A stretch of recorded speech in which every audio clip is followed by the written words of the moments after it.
Assalamualaikum warahmatullahi wabarakatuh. Salam sejahtera untuk kita semua. Perkenalkan, saya Thoriq Al-Ansori, dosen program studi Pendidikan Agama Islam, Fakultas Agama Islam, Universitas Islam Malang. Sebagai seorang dosen, saya telah melaksanakan tridharma perguruan tinggi, yaitu pendidikan pengajaran, penelitian, dan pengabdian masyarakat.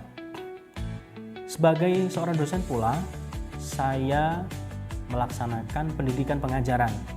Saya mengampu salah satu mata kuliah, yaitu mata kuliah Studi Turoth, Pendidikan Agama Islam Multikultural, atau yang disebut dengan Studi Turoth Klasik PAI Multikultural. Mata kuliah ini adalah mata kuliah yang menjadi ciri khas keilmuan pendidikan agama Islam di Universitas Islam Malang. Mata kuliah ini menjadi salah satu mata kuliah wajib semester 5 sebagai bentuk implementasi dan aplikasi mata kuliah sebelumnya, yaitu Al-Arabiyah lil Qiraah, yang akan mengembangkan karakter calon pendidik yang dapat menerima keberagaman dan mengelola pendidikan secara plural melalui berbagai pendekatan, khususnya studi Turoth klasik. Mata kuliah ini akan mengkaji pendidikan multikultural dari berbagai aspek, baik secara historis, filosofis, sosiologis, dan juga antropologis, dengan mengimplementasikan nilai-nilai multikultural Turoth Islam klasik. Mata kuliah ini juga menekankan pada pengembangan penerapan qawaid tarjamah dalam analisis teks-teks Turoth klasik Islam, sehingga dapat membekali mahasiswa-mahasiswi dalam berliterasi dengan salah satu bahasa internasional, yaitu bahasa Arab, dengan kajian-kajian teks-teks Turoth Islam klasik multikultural, sehingga mahasiswa mampu memiliki pemahaman secara holistik dan komprehensif terkait dengan substansi pembelajaran PAI multikultural. Adapun capaian pembelajaran mata kuliah ini, yang pertama, mahasiswa mampu menjelaskan nilai-nilai PAI multikultural era sebelum dan setelah bi'tsah, perspektif Turoth klasik, Al-Bidayah wan Nihayah, Ar-Risalah Al-Qusairiyah, Sirah Ibnu Hisham, Rahiqul Makhtum, serta aplikasi qawaid tarjamah, kalam, jumlah fi'liyah, jumlah ismiyah, dan isim-isim yang dirofakkan pada teks-teks tertentu di dalamnya. Yang kedua, mahasiswa mampu menginterpretasikan nilai-nilai PAI multikultural era sahabat-sahabat Nabi, perspektif Turoth klasik Islam, Tarikhul Khulafa, Hayatus Sahabah, Usdul Ghobah, beserta aplikasi qawaid tarjamah. Yang ketiga, mahasiswa mampu mengimplementasikan konteks keberagaman plural dan multikultural era tabi'in yang menjadi landasan sikap moderat dalam pembelajaran PAI untuk menanggapi isu-isu kekinian perspektif Turoth klasik Islam, Ihya Ulumuddin, Al-Hikam, serta aplikasi qawaid tarjamah, isim-isim yang dinosobkan pada teks-teks tertentu. Yang keempat, mahasiswa mampu menelaah nilai-nilai PAI multikultural era tabi'in berbasis isu-isu kekinian perspektif Turoth Islam klasik Bidayatul Hidayah, beserta aplikasi qawaid tarjamah tawabi. Yang kelima, mahasiswa mampu menganalisis nilai-nilai pendidikan agama Islam multikultural dalam konteks keberagaman, plural, dan multikultural di Indonesia, perspektif Turoth klasik Islam karya ulama Nusantara Hasyim Asy'ari dan Syekh Nawawi Bulumanis Pati. Yang keenam, mahasiswa mampu mengklasifikasikan secara rinci nilai-nilai multikultural moderat dan universal dalam berbagai pandangan Turoth klasik fikih dalam sudut pandang kitab Irsyadul Muwaffaqin serta qawaid tarjamah dalam tatanan praktis. Adapun materi pembelajarannya adalah nilai-nilai PAI multikultural di era sebelum bi'tsah dalam perspektif Turoth Al-Bidayah wan Nihayah, Ar-Risalah Al-Qusairiyah. Setelah bi'tsah ada perspektif Turoth Sirah Ibnu Hisham. Setelah bi'tsah pula ada perspektif Turoth Ar-Rahiqul Makhtum.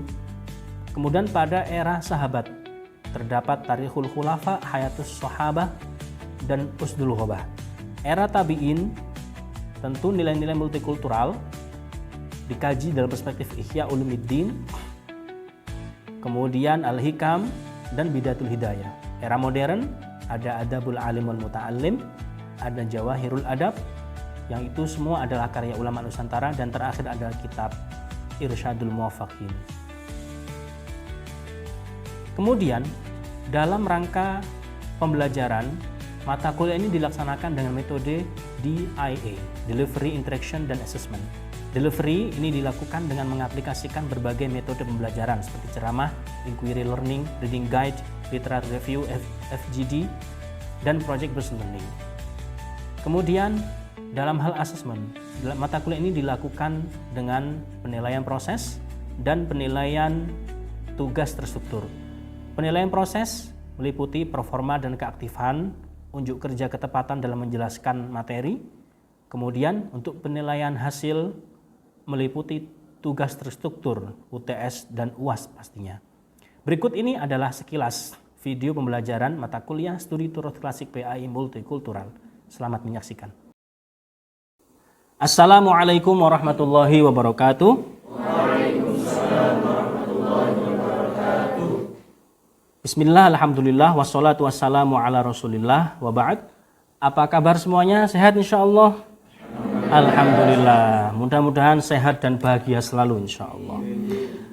Sebelum kita memulai materi hari ini, mari kita awali dengan bacaan suratul Fatihah. Mudah-mudahan kita mendapatkan keberkahan dan keridhaan insyaallah. Ala hadhihi niyyah wa ala kulli niyatin shalihah. Al-Fatihah. A'udzubillahi minasyaitonir rajim. Bismillahirrahmanirrahim. Alhamdulillahirabbil alamin. Arrahmanirrahim. Maliki yaumiddin. Iyyaka na'budu wa iyyaka nasta'in. Ihdinas siratal mustaqim. Siratal ladzina an'amta 'alaihim ghairil maghdubi 'alaihim waladdallin. Amin. Baik. Sebelum kita melanjutkan pada materi hari ini, coba kita lakukan review singkat ya, insyaallah. Ulasan singkat materi sebelumnya, yaitu nilai-nilai pendidikan Islam multikultural dalam Turath Al-Bidayah wan Nihayah karya Imam Ibnu Katsir. Ada yang bisa menjelaskan kepada saya apa itu nilai-nilai PAI multikultural dalam Turath yang kita bahas minggu lalu? Silakan. Oke, silakan Mbak Ratna, monggo. Dalam pertemuan sebelumnya telah dijelaskan bahwa dalam Al-Bidayah wan Nihayah, meskipun tidak secara umum dijelaskan tentang pluralisme, kisah Nabi Nuh itu telah menjelaskan mengenai toleransi dan juga menghargai sesama, terhadap perbedaan. Hal itu juga telah dibuktikan ketika Nabi Nuh itu menyelamatkan beberapa hewan yang mencerminkan kepada pendidik keagamaan. Berarti harus ada unsur menerima terhadap perbedaan, gitu ya. Sebagai pendidik, gitu Mbak ya, harus memiliki rasa toleransi tinggi, adil, bijaksana, menerima perbedaan, tidak pilih kasih dan menghargai terhadap keragaman, seperti itu. Ya. Kemudian minggu lalu juga kita sudah membahas tentang isim, fi'il dan huruf. Ada yang bisa menjelaskan kepada saya apa itu isim, fi'il, huruf? Oke, silakan Mas Misbah. Pada pertemuan sebelumnya kita telah belajar dalam bahasa Arab itu kalimah itu terbagi menjadi 3 macam. Oke. Itu ada isim, Isim. fi'il, dan huruf. Oke, isim. Isim itu yakni kata benda. Benda. Contoh? Seperti nama tempat, contohnya faslun, yang artinya kelas. Oke. Kemudian fi'il itu kata kerja. Kata yang kerja. menunjukkan waktu tertentu. Waktu. Contohnya Kata kerja. Oke, yaktubu. Yaktubu yang Hmm. artinya sedang menulis. Oke. Kemudian Huruf? huruf itu kata sambung, Mm-hmm. yang mana kata sambung ini tidak bisa berdiri, tidak berdiri Oke. sendiri dan memerlukan kata lain. Iya, contoh? Seperti contoh fil fasli di dalam kelas. Oke, yang mana itu? Yang kata hurufnya? Yang hurufnya itu fi. V. Oke, terima kasih untuk panjenengan semua. Hebat. Tepuk tangan dulu. Pun, cukup. Hari ini kita akan membahas tentang nilai-nilai pendidikan agama Islam multikultural era sebelum bi'tsah dalam perspektif Turath Klasik Ar-Risalah Al-Qushairiyah dan aplikasi Qawaid Tarjamah Jumlah Fi'liyah. Bi'tsah. Bi'tsah itu artinya utusan. Ba'atha ya ba'athu bi'tsatan. Berarti kalau kata-kata sebelum bi'tsah berarti sebelum Nabi Muhammad diutus. Kalau sebelumnya kita juga sudah membahas Nabi Muhammad kan diantaranya Nabi Nuh ya, betul ya. Nah, kita akan membahas juga era sebelum bi'tsah. Kira-kira nilai PAI multikultural sebelum era Bi'sa itu bagaimana, dan ada aplikasi qawaid fikih terjemah jumlah fi'liyah. Gini nggih teman-teman nggih. Allahumma sholli ala sayyidina Muhammad. Jumlah fi'liyah di dalam bahasa Indonesia, kalimat itu apa? Susunan kata nggih. Betul ya? Farhan makan. Nah, berarti itu namanya kalimat. Kalau di dalam bahasa Arab namanya bukan kalimat tapi jumlah. Jumlah itu apa ya kalimat? Gitu loh. Farhan makan itu adalah kalimat. Kalau jumlah berarti ya susunan dari beberapa kalimat. Gitu ya. Susunan dari kalimat ya. Misalnya di sini contohnya adalah jaa zaidun. Ya, jaa zaidun. Jaa fi'il fa'il. Fa'il itu apa? Isim yang dibaca rofa yang dirofakkan oleh fi'il sebelumnya atau biasa disebut dengan pelaku pekerjaan. Sebenarnya secara spesifik ini sudah kita bahas pada materi semester sebelumnya, yaitu Al-Arabiyah lil Qiraah. Saya menjelaskan banyak sekali di situ teori-teori tentang fa'il. Nah, sekarang kita akan belajar fi'il dan fa'il. Namanya adalah jumlah fi'liyah. Berarti kalau jumlah fi'liyah itu terdiri dari fi'il, fa'il. Kalau di dalam bahasa Indonesia, Farhan makan, subjek dulu baru objek ya. Subjek dulu baru predikat ya. Seperti itu. Tapi kalau dalam bahasa Arab dibalik. Ya. Akala farhan. Makan farhan. Bukan farhan dimakan, enggak. Farhan makan gitu loh, dibalik. Nah, cara membuat jumlah fi'liyah seperti itu. Bagaimana? Jaa zaidun. Berarti ada fi'il, ada fa'il. Ini namanya apa? Jumlah fi'liyah. Gitu loh. Misalnya saya membuat contoh yang lain. Tadi masalah itu ya, farhan ya. Misalnya farhan angop. Tasa'aba farhanun. Tasa'aba farhanun. Nah, ini fi'il, ini fa'il. Farhan angop, bukan angop farhan. Ngapain angop farhan? Maksud angop metu farhan kan nggak mungkin ya. Gitu wes. Ini namanya fi'il fa'il, namanya jumlah apa? Fi'liyah. Gitu loh. Secara praktek ya, secara praktek, prakteknya ya. Berarti farhanun dibaca roh. Kenapa dibaca rofa menjadi fa'il? Alamat rofanya apa? Dumma. Sebab isim mufrad. Isim mufrad itu apa? Isim yang menunjukkan makna satu. Seperti itu. Itu namanya jumlah fi'liyah. Gitu loh. Itu namanya jumlah fi'liyah. Pun, next sekarang ya. Sekarang coba kita akan mengkaji teks dalam Turas Ar-Risalah Al-Qusyairiyah. Ya, semua mohon bisa bersama-sama mengikuti saya. Bismillahirrahmanirrahim. Bismillahirrahmanirrahim. Sami'tu ba'dul ulama'i yaqulu. Istadhafa majusiyun Ibrahim al-Khalila alaihi salam. Faqala bi syarti an tuslima.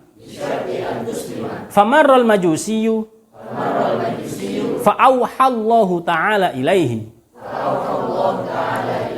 Mundu 50 sanatan nut'imuhu ala kufrihi. Falau nawaltahu lukmatan min ghairi an tutalibahu bi taghyiri dinihi. Famada Ibrahimu alaihi salami ala atharihi. Hatta adrakahu wa atadhara ilaihi. Fasa'alahu 'anis sababi. Fadzakara dzalika lahu. Fa aslamal majusiyu. Sami itu ba'dul ulama yaqulu. Saya mendengar gini ya teman-teman ya. Jadi pada suatu ketika seorang majusi itu minta kepada Nabi Ibrahim jamuan. Ya, dia itu kayak lagi perjalanan jauh gitu nggih. Terus ketemu Nabi Ibrahim minta dijamu. Zaman dulu itu kalau melakukan perjalanan jauh itu sulitnya minta ampun. Kalau sekarang enak ya, kita kemana-mana nemu tuku Madura, kan enak kan ya. Gitu. Kalau zaman dulu itu sangat sulit sekali situasinya. Padang pasir, kalau bekal habis itu bisa mati. Nah, ada seorang Majusi minta jamuan kepada Nabi Ibrahim. Nabi Ibrahim kemudian refleks dawuh. Oke, tak tolong. Bisyarti antus 5, tapi syaratnya kamu harus login Islam dulu. Gitu. Lalu si Majusi tadi beranjak meninggalkan Nabi. Ya, nggak mau, dia imannya kuat. Kemajusiannya itu kuat. Gitu nggih. Jadi seperti yang saya katakan nggih, Majusi itu kan penyembah apa? Api ya. Heeh. Cara sama ngerokok langsung sholat deh nanti itu. Seperti itu. Atau mungkin apa? Mbak-mbak masak gitu ya. Langsung sholat deh. Nah, dengan syarat masuk Islam, lalu Majusi beranjak meninggalkan Ibrahim, enggak mau. Lantas Allah mewahyukan kepada Nabi Ibrahim. Wahyu. Nggih, wahyu. Nabi Ibrahim itu punya kitab enggak? Punya kitab? Adanya suhuf, lembaran-lembaran. Suhufi Ibrahim wa Musa. Gitu loh. Nah, suhuf. Ada wahyu dari Allah Ta'ala kepada Nabi Ibrahim. Mudhu khamsina sanatan nut'imuhu ala kufrihi. Tadi ya. Sejak 50 tahun lamanya Ibrahim dia hidup di bumi saya, tak kasih makan. Masih dia, meskipun dia itu tidak percaya saya. Ya, meski dia tidak beriman padaku. Maka kiranya kamu memberikan makanan tanpa harus memintanya untuk merubah agamanya. Falau nawal tahu ta'aman bi ghairi an tutalibahu bi taghyiri dini, seperti itu. Ya. Nah, ini mengajarkan kepada kita bahwasannya orang kalau mau berbuat baik itu tidak boleh pilih. Kita harus menghargai perbedaan. Bahkan ada ungkapan kemanusiaan itu di atas kemanusiaan itu di atas agama. Ya, kalau sudah urusannya kemanusiaan, ya sudah, kita harus betul-betul memprioritaskan kemanusiaan itu. Siapa tahu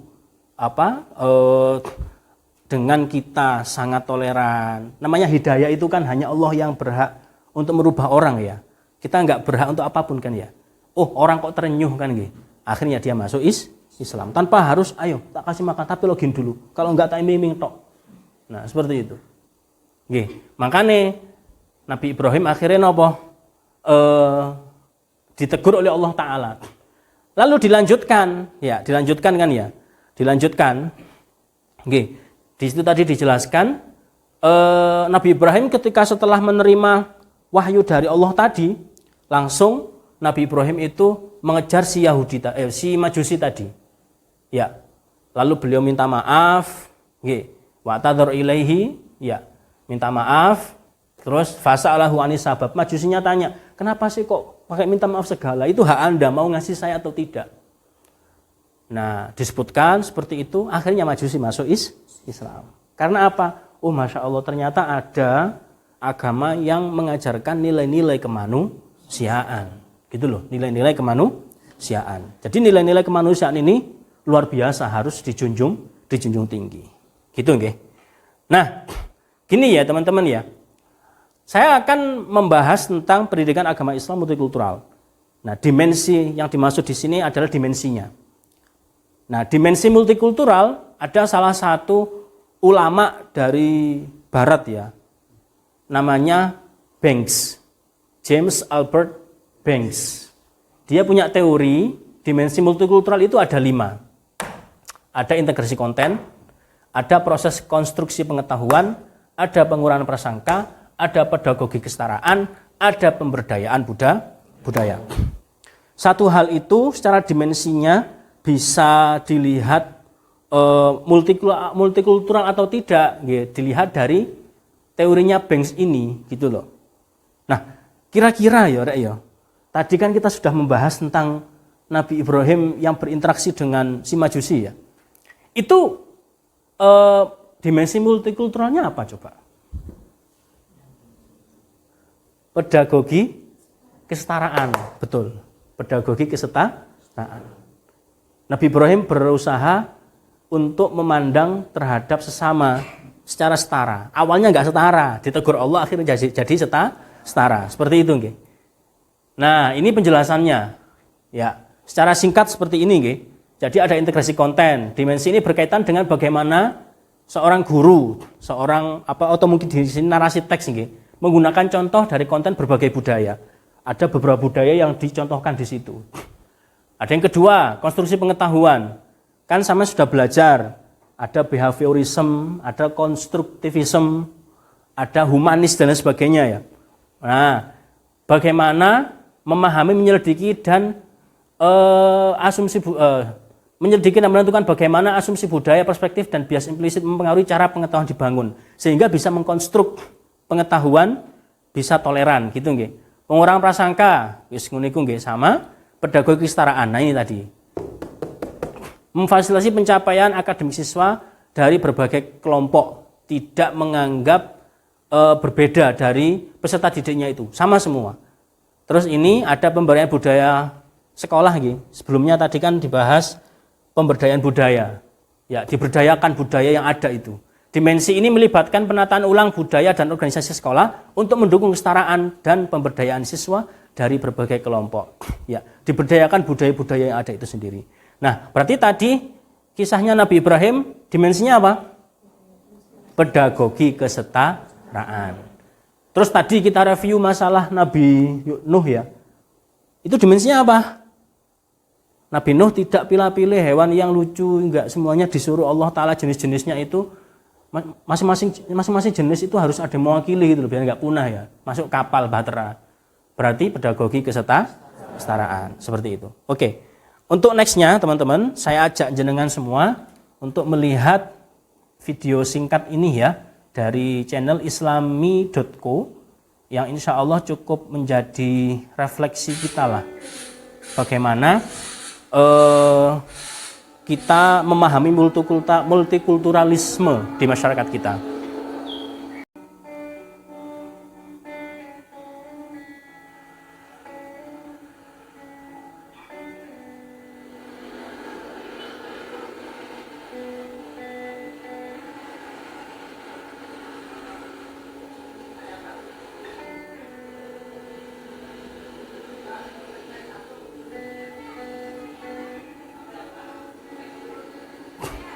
Uangnya kurang mau makan, habis buat nolong mbaknya tadi.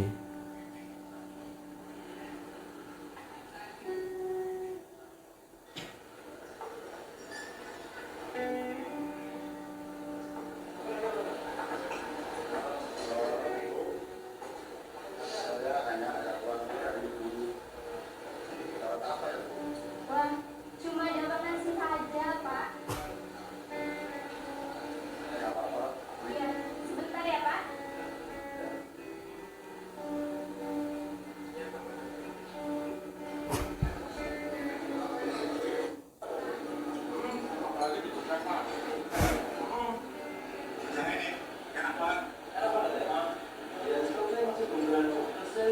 Pak, silakan dimakan. Iya.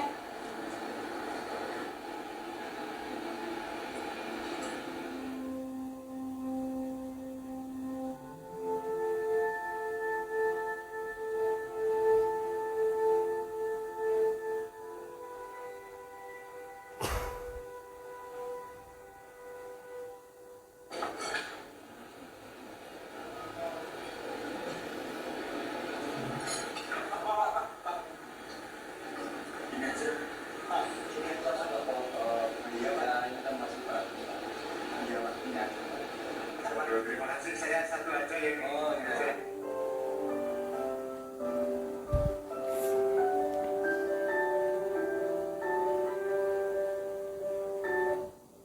Ya, itu seputar kehidupan multikultural di masyarakat kita ya. Betapa sangat kompleks kan ya di masyarakat kita ini. Gitu. Seluruh bumi ini akan terasa sempit jika kita hidup tanpa toleransi. Namun jika hidup dengan perasaan cinta, meskipun sempit kita akan bahagia. Ya, tepuk tangan untuk yang bikin video. Oke, itu materi hari ini ya, teman-teman. Berarti pedagogi di dalam di dimensi multikultural pada turos tadi yang kita pelajari, apa dimensinya? pedagogi kesetaraan. Seperti itu. Kesimpulannya materi hari ini ya, fi'il fa'il namanya adalah jumlah fi'liyah. Ingin membuat satu kata dalam kalimat bahasa Arab, kata kerja gitu misalnya, berarti fi'il dan fa'il. Gitu nggih, fi'il dan fa'il. Dimensi multikultural yang ada di dalam Turas Ar-Risalah Al-Qusyairiyah, kisah Nabi Ibrahim bersama Majusi, dimensinya apa? Pedagogi kesetaraan. Sekarang coba kita singkat ya, latihan. Sami itu badal ulama yaqulu istadofa majusiyun. Ya. Coba Mbak Alik, istadofa majusiyun. Istadofa kalimat apa? Fi'il. Majusiyun? Fa'il. Majusiyun dibaca apa? Fa Dummah sebab isim mufrad. Seperti ini. Tepuk tangan untuk beliau. Cukup nggih? Ada pertanyaan mungkin? Oke, silakan. Bapak, kalau misalnya kita menolong orang kafir, apakah kita juga termasuk orang kafir? Kita menolong orang kafir, apakah kita termasuk orang kafir juga? Gitu ya. Gini Rek, ada Rasulullah dulu itu pernah menolong orang Yahudi yang buta. Terus ngasih makan beliau. Sampai Nabi wafat itu beliau masih dengan keyahudiannya. Pada akhirnya sahabat Abu Bakar itu kemudian nolong si orang Yahudi tadi nggih, yang buta tadi itu. Terus tanya, "Kamu siapa? Biasanya yang nolong saya kayaknya bukan kamu. Yang nolong kamu, yang sering kamu cemooh itu namanya Muhammad. Dia yang nolong kamu." Nah, jadi menolong orang meskipun dia berbeda keyakinan dengan kita tidak membuat kita keluar dari Islam. Kita punya cara tersendiri bagaimana mengimplementasikan nilai-nilai keislaman. Gitu nggih. Yang rahmatan lil alamin, seperti itu. Oke, latihan lagi. Ya. Istadofa majusyun Ibrahim al-Khalil alaihi salam faqala bi syarti an tuslima. Famarral majusiyu. Marro al-majusiyu, marro lewat, al-majusiyu orang Majusi. Coba Mas Yopi, ya. Marro al-majusiyu, marro. Kalimat apa? Fi'il. Al-majusiyu? Fa'il dibaca rofa. Alamat? Dhamma sebab isim mufrad. Apa itu isim mufrad? Isim yang menunjukkan jumlah satu. Berarti bisyarti antus 5. Ya. Majusi minta jamuan ke Nabi Ibrahim. Syaratnya bisyarti antus 5. Syaratnya kamu harus masuk Islam. Famarral majusiyu, majusi kemudian beranjak. Beralih gitu ya, enggak mau di situ dia. Fa'auhallahu ta'ala ilaihi. Kemudian Nabi Ibrahim dapat wahyu, nggih. Mundu khamsina sanatan nut'imuhu ala kufri falau nawaltahu lukmatan min ghairi an tutalibahu bi taghyiri dini famado Ibrahim lewat juga meninggalkan. Mado Ibrahimu. Ada yang bisa menjelaskan? Oke, silakan Farhan. Mado. Mado itu kalimat fi'il. Ibrahimu? Kalimat fa'il. Bukan kalimat fa'il. Mau Ibrahimu menjadi fa'il. Oke, dibaca alamatnya dhamma. Terus isim mufrad. Artinya berarti gimana? Ibrahim lewat gitu ya, alaihi salam. Lewat itu beranjak. Kan tadi sudah ditegur Allah Ta'ala gitu. Wes. Lalu dia minta maaf kepada si Majusi. Cukup sekian untuk hari ini. Mudah-mudahan apa yang kita pelajari bermanfaat. Mudah-mudahan semuanya lancar studinya, ibadahnya istiqomah juga insya Allah. Dimudahkan segala urusannya. Kita tutup dengan bacaan Alhamdulillah bersama-sama. Alhamdulillahirabbil alamin. Sekian. Wassalamualaikum warahmatullahi wabarakatuh.